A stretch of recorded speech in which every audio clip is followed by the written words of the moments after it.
ਗੱਲਾਂ ਦੀ ਸ਼ੁਰੂਆਤ ਕਰੀਏ, ਜਿਹੜੀ ਚਿੱਠੀ ਭੇਜੀ ਹੈ, ਚਿੱਠੀ ਬੰਬ ਇੱਕ ਪਿੱਛੇ ਜੇ ਬਹੁਤ ਪ੍ਰਚਲਿਤ ਹੋਇਆ ਸੀਗਾ ਮੀਡੀਆ ਦੇ ਵਿੱਚ। ਹੁਣ ਗੱਲ ਕਰੀਏ ਕੇਂਦਰ ਵਾਲੀ ਚਿੱਠੀ ਦੀ।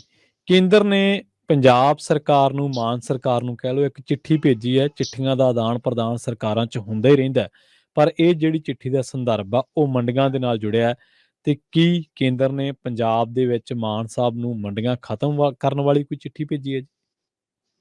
ਪ੍ਰਵੀਨ ਜੀ, ਆਪਾਂ ਲੰਮੇ ਸਮੇਂ ਤੋਂ ਗੱਲ ਕਰਦੇ ਰਹੇ ਹਾਂ। ਜਦੋਂ ਜਦੋਂ ਕੇਂਦਰ ਪੰਜਾਬ ਦੇ, ਜਿਵੇਂ ਪਹਿਲਾਂ ਪੇਂਡੂ ਵਿਕਾਸ ਫੰਡ ਰੋਕਿਆ ਹੈ ਨਾ, ਫਿਰ ਮਾਰਕੀਟ ਕਮੇਟੀ ਦੀ ਫੀਸ 'ਚ ਕਟੌਤੀ ਕੀਤੀ, ਉਸ ਸਮੇਂ ਵੀ ਆਪਾਂ ਗੱਲ ਕਰਦੇ ਰਹੇ ਕਿ ਕੇਂਦਰ 3 ਖੇਤੀ ਕਾਨੂੰਨਾਂ ਨੂੰ ਵਾਪਸ ਲੈਣ ਤੋਂ ਬਾਅਦ ਅਜੇ ਵੀ ਪ੍ਰਾਈਵੇਟ ਨੂੰ ਹੁਲਾਰਾ ਦੇਣ ਦੀ ਕੋਸ਼ਿਸ਼ ਕਰਦਾ। ਜਦੋਂ ਕਹਿੰਦਾ ਕਿ ਪ੍ਰਾਈਵੇਟ ਖਰੀਦ ਸਕਦੇ ਨੇ, ਹੈ ਨਾ, ਉਹਨਾਂ ਨਾਲ ਸਹਾਇਤਾ ਹੋਊਗੀ, ਕਿਸਾਨਾਂ ਨੂੰ ਫਾਇਦਾ ਹੋਊਗਾ, ਤਾਂ ਲੱਗਦਾ ਕਿ ਉਹ ਪ੍ਰਾਈਵੇਟ ਕਰਨ ਵੱਲ ਨੂੰ ਵਧਣਾ ਚਾਹੁੰਦਾ। ਕਾਨੂੰਨ ਵਾਪਸ ਵੀ ਲੈ ਲਏ, ਪਰ ਕਾਨੂੰਨਾਂ ਨੂੰ ਫਿਰ ਵੀ ਚੋਰ ਮੋਰੀ ਰਾਹੀਂ ਲਾਗੂ ਕਰਨ ਨੂੰ ਫਿਰਦੇ ਨੇ। ਖਾਸ ਕਰ ਮੰਡੀ ਦਾ ਪ੍ਰਾਈਵੇਟਕਰਨ ਕਰਨ ਦੀ ਤਾਂ ਕਵਾਇਦ ਹੈਗੀ।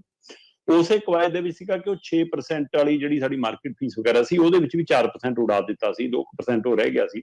ਸੋ ਉਹ ਘਾਟਾ ਤਾਂ ਜੇ ਪੰਜਾਬ ਨੇ ਸਹਿਨ ਕਰਨਾ ਹੀ ਸੀ। ਹੁਣ ਤਾਜ਼ਾ ਇੱਕ ਨਵਾਂ ਹੁਕਮ ਹੋਰ ਆ ਗਿਆ। ਉਹ ਹੁਕਮ ਸਿੱਧਾ ਆ ਗਿਆ ਕਿ ਜਿਹੜਾ ਫਸਲੀ ਖਰੀਦ ਖਰਚੇ ਦੇ ਪ੍ਰਬੰਧ ਦੇ ਫੰਡ ਨੇ, ਉਹਨਾਂ 'ਚ ਵੀ ਅਸੀਂ ਕਟੌਤੀ ਕਰਨ ਜਾ ਰਹੇ ਹਾਂ।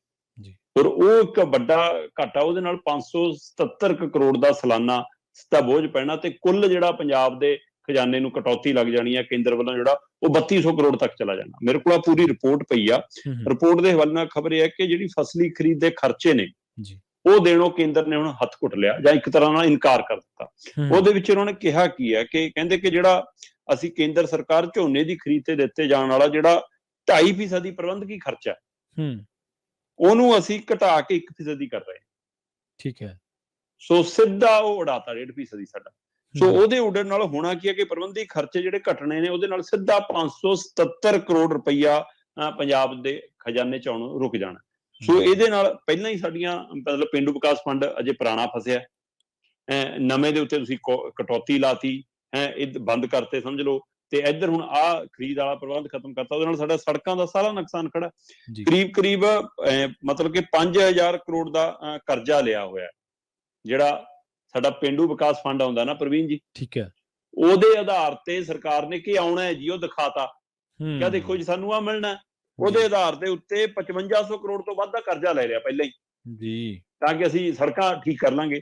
ਇਹੀ ਨਹੀਂਗਾ, 1300 ਕਰੋੜ ਦੀ ਸਾਲਾਨਾ ਉਹਦੀ ਕਿਸ਼ਤ ਦੇ ਰਹੇ ਹਾਂ ਅਸੀਂ।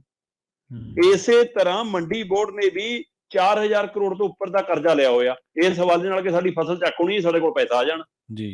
ਹੁਣ ਉਹ ਸਾਰੀਆਂ ਕਟੌਤੀਆਂ ਹੋ ਜਾਣੀਆਂ। ਕਟੌਤੀਆਂ ਦਾ ਅਸਰ ਤੁਸੀਂ ਇੱਥੋਂ ਸਮਝੋ ਆ ਲਓ। ਕਹਿੰਦੇ ਜੀ ਬਕਾਇਦਾ ਤੌਰ ਤੇ ਕੇਂਦਰੀ ਖੁਰਾਕ ਤੇ ਸਪਲਾਈ ਮੰਤਰੀ ਪਿਊਸ਼ ਗੋਇਲ ਨੇ ਮੁੱਖ ਮੰਤਰੀ ਭਗਵੰਤ ਮਾਨ ਨੂੰ ਚਿੱਠੀ ਲਿਖੀ ਆ। ਠੀਕ ਹੈ। ਤੇ ਉਹ ਚਿੱਠੀ ਲਿਖ ਕੇ ਕਿਹਾ ਕਿ ਭਾਈ ਸਾਡੇ ਆ ਨਵੇਂ ਫੈਸਲੇ ਨੇ, ਆ ਫੈਸਲੇ ਤੁਸੀਂ ਸਮਝ ਲਓ ਐਂ ਲਾਗੂ ਨੇ। ਅੱਛਾ, ਕੋਈ ਸਲਾਹ ਨਹੀਂ ਕਰਨੀ, ਹੁਕਮ ਭੇਜਿਆ। ਤੇ ਇਹ ਹੁਕਮ ਬਿਲਕੁਲ ਉਹੋ ਜਿਹਾ ਹੈ ਕਿ ਤੁਹਾਡੀਆਂ ਮੰਡੀਆਂ ਦਾ ਅਸੀਂ ਪਾਤਾ ਭੋਗ ਜੀ। ਆਪਾਂ ਲੰਮੇ ਸਮੇਂ ਤੋਂ ਕਹਿੰਦੇ ਰਹੇ ਕਿ ਪੰਜਾਬ 'ਚ ਮੰਡੀਆਂ ਮੁੱਕਣ ਜਾ ਰਹੀਆਂ, ਤੇ ਆ ਉਹਦਾ ਹਵਾਲਾ ਹੈ। ਕੇਂਦਰ ਸਰਕਾਰ ਨੇ ਜਿਹੜਾ ਸਾਡਾ ਪੇਂਡੂ ਵਿਕਾਸ ਫੰਡ ਹੈ ਤੇ ਮਾਰਕੀਟ ਫੀਸ ਹੈ, ਉਹਦੀ ਜਿਹੜੀ ਫਸਲੀ ਖਰੀਦ 'ਚ 6% ਸਾਨੂੰ ਮਿਲਦਾ ਸੀ, ਉਹਨੂੰ ਘਟਾ ਕੇ 2% ਕਰਤਾ। 4% ਉੱਡ ਗਿਆ। 4% ਉੱਡਣ ਦਾ ਮਤਲਬ ਹੈ ਕਿ ਪੰਜਾਬ ਨੂੰ ਸਾਲਾਨਾ 2640 ਕਰੋੜ ਦਾ ਘਾਟਾ ਹੈ। ਤੇ ਇਹਦੇ ਬਾਅਦ ਜਿਹੜਾ ਹੁਣ ਝਟਕਾ ਦਿੱਤਾ ਸਾਨੂੰ, ਉਹ ਵੱਡਾ ਕਿ ਹੁਣ ਤੁਸੀਂ ਕਹਿੰਦੇ ਹੋ 577 ਕਰੋੜ ਸਾਡੇ ਹੁਣ ਉੱਡ ਜਾਣੇ ਨੇ।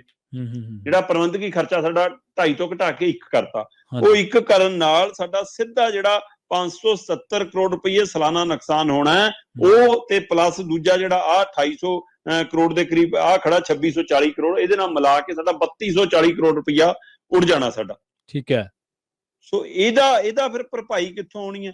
ਇਹ ਅਸਲ ਦੇ ਵਿੱਚ ਪ੍ਰਵੀਨ ਜੀ ਪਿਛਲੇ ਦਿਨੀ ਤੁਹਾਨੂੰ ਯਾਦ ਹੋਣਾ ਕਿ ਸਾਡਾ ਜਿਹੜਾ ਪੇਂਡੂ ਵਿਕਾਸ ਫੰਡ ਰੋਕਿਆ ਹੋਇਆ ਕੇਂਦਰ ਨੇ, ਕਿਉਂਕਿ ਪੁਰਾਣਾ ਵੀ ਪਿਛਲਾ ਵੀ 2800 ਕਰੋੜ ਖੜਾ ਜੀ, ਉਹ ਜੇ ਦਿੱਤਾ ਨਹੀਂ, ਦੇਣ ਦਾ ਹਵਾਲਾ ਅਸੀਂ ਗੱਲ ਕਰ ਰਹੇ ਹਾਂ, ਦੇਵਾਂਗੇ, ਦੇਖਾਂਗੇ। ਤੇ ਤਰਕ ਕੀ ਦਿੰਦੇ ਨੇ?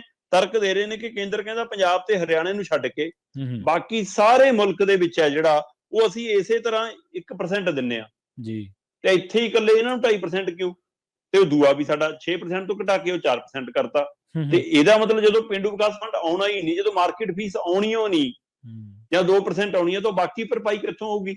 ਮੰਡੀ ਬੋਰਡ ਕਿੱਥੋਂ ਤਨਖਾਹਾਂ ਦਊ ਮੁਲਾਜ਼ਮਾਂ ਨੂੰ, ਕਿੱਥੋਂ ਖਰੀਦ ਦੇ ਪ੍ਰਬੰਧ ਚਲਾਊ, ਕਿੱਥੋਂ ਸੜਕਾਂ ਦਾ ਨਿਰਮਾਣ ਹੋਊ, ਕਿੱਥੋਂ ਸਾਰਾ ਬੋਰੀ ਬਿਸਤਰਾ ਸਾਰਾ ਸਾਂਭਣਾ ਮੰਡੀ ਦੇ ਵਿੱਚ। ਸੋ ਸਾਰੇ ਪ੍ਰਬੰਧ ਕਿੱਥੋਂ ਹੋਣੇ ਨੇ ਜਦੋਂ ਫੰਡ ਹੀ ਨਹੀਂ ਹੋਣੇ? ਕੀ ਸੂਬਾ ਸਰਕਾਰ ਇੰਨੀ ਸਮਰੱਥ ਹੈ ਕਿ ਉਹ ਆਪਣੇ ਕੋਲੋਂ ਫੰਡ ਪਾ ਸਕੇ, ਜਿਹੜੇ ਪਹਿਲਾਂ ਹੀ ਆਉਣ ਵਾਲੇ ਪੈਸਿਆਂ ਦੇ ਉੱਤੇ ਵੀ ਲੋਨ ਲਈ ਬੈਠੇ ਨੇ? ਸੋ ਇਹਦੇ ਲਈ ਪਿਛਲੀਆਂ ਸਰਕਾਰਾਂ ਵੀ ਜ਼ਿੰਮੇਵਾਰ ਨੇ ਤੇ ਪਰ ਮੌਜੂਦਾ ਸਰਕਾਰ ਦੀ ਗਲਤੀ ਪਿਛਲੇ ਦਿਨਾਂ 'ਚ ਉਹ ਹੈ ਜਦੋਂ ਇਹਨਾਂ ਨੇ ਕੇਂਦਰ ਦੀਆਂ ਪੇਂਡੂ ਵਿਕਾਸ ਫੰਡ ਜਾਰੀ ਕਰਾਉਣ ਦੇ ਲਈ ਜਿਹੜੀਆਂ ਸ਼ਰਤਾਂ ਸੀ ਉਹ ਮੰਨ ਲਈਆਂ ਸੀ ਤੇ ਉਹ ਸ਼ਰਤਾਂ ਮੰਨਣ ਦਾ ਨਤੀਜਾ ਕਿ ਉਹਦੇ ਅਨੁਸਾਰ ਅਗਲੇ ਜਿਹੜੀ ਚਿੱਠੀ ਭੇਜਣਗੇ ਉਹ ਮੰਨਣੀ ਪੈਣੀ ਤੇ ਹੁਣ ਦੇਖਣ ਵਾਲੀ ਗੱਲ ਹੈ ਕਿ ਮਾਨ ਸਰਕਾਰ ਇਸ ਮਸਲੇ ਤੇ ਰਿਐਕਟ ਕਿਵੇਂ ਕਰਦੀ ਆ, ਉਹਦਾ ਪ੍ਰਤੀਕਰਮ ਕੀ ਹੁੰਦਾ। ਪੰਜਾਬ ਨੂੰ ਸਿੱਧਾ ਸਾਲ ਦਾ 3200 ਕਰੋੜ ਦਾ ਸਾਲਾਨਾ ਨੁਕਸਾਨ ਹੋਣ ਜਾ ਰਿਹਾ।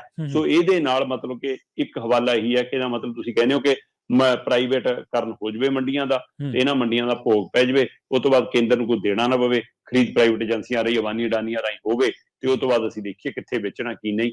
ਸੋ ਇਹ ਸਾਰਾ ਖੇਡ ਕੇਂਦਰ ਆਪਣੇ ਕੰਟਰੋਲ 'ਚ ਵੀ ਲੈਣਾ ਚਾਹੁੰਦਾ ਵਾਇਆ ਕਾਰਪੋਰੇਟ ਘਰਾਣਿਆਂ ਦੇ ਤੇ ਆਪਣੇ ਹਿੱਸੇ ਦਾ ਫੰਡ ਵੀ ਨਹੀਂ ਦੇਣਾ ਚਾਹੁੰਦਾ। ਇਹਦੇ ਨਾਲ ਸਮੁੱਚਾ ਪੇਂਡੂ ਵਿਕਾਸ ਵੀ ਮੁੱਕ ਜਾਣਾ ਔਰ ਫਸਲੀ ਖਰੀਦ ਦਾ ਚੱਕਰ ਵੀ ਟੁੱਟਣ ਜਾ ਰਿਹਾ। ਇੱਥੇ ਮੰਗ ਖੜੀ ਹੈ ਬਾਕੀ ਫਸਲਾਂ ਤੇ MSP ਦੀ ਤੇ ਜਿਹੜੀ ਤੇ ਇਹਦਾ ਮਤਲਬ ਉਹ ਵੀ ਮੁੱਕ ਜਾਣੀ ਹੈ।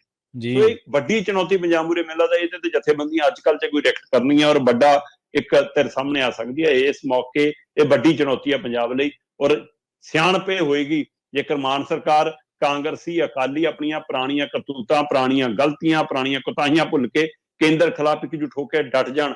ਹਰ ਵਾਰ ਲੜਾਈ ਕਿਸਾਨ ਨੇ, ਮਜ਼ਦੂਰ ਹੈ ਕਿਉਂ ਲੜੇ? ਸਰਕਾਰਾਂ ਲੜਨ, ਰਾਜਨੀਤਿਕ ਧਿਰਾਂ ਲੜਨ ਜਿਹੜੀਆਂ ਵੋਟਾਂ ਲੈਂਦੀਆਂ ਨੇ।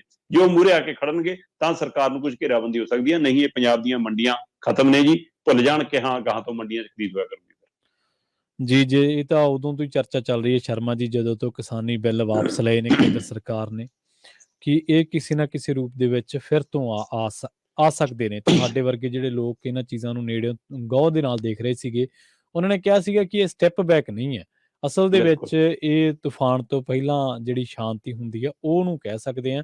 ਹਾਲਾਂਕਿ ਉਹ ਪ੍ਰਾਪਤੀ ਛੋਟੀ ਨਹੀਂ ਸੀ, ਸੰਘਰਸ਼ ਕਰਕੇ ਕੋਈ ਵੀ ਗੱਲ ਵਾਪਸ ਕਰਾਉਣੀ ਕੋਈ ਛੋਟੀ ਗੱਲ ਨਹੀਂ ਹੈ, ਪਰ ਮਨਸੂਬਿਆਂ ਤੇ ਪਹਿਲੇ ਦਿਨ ਤੋਂ ਹੀ ਸ਼ੰਕਾ ਸੀਗੀ। ਅਗਲੀ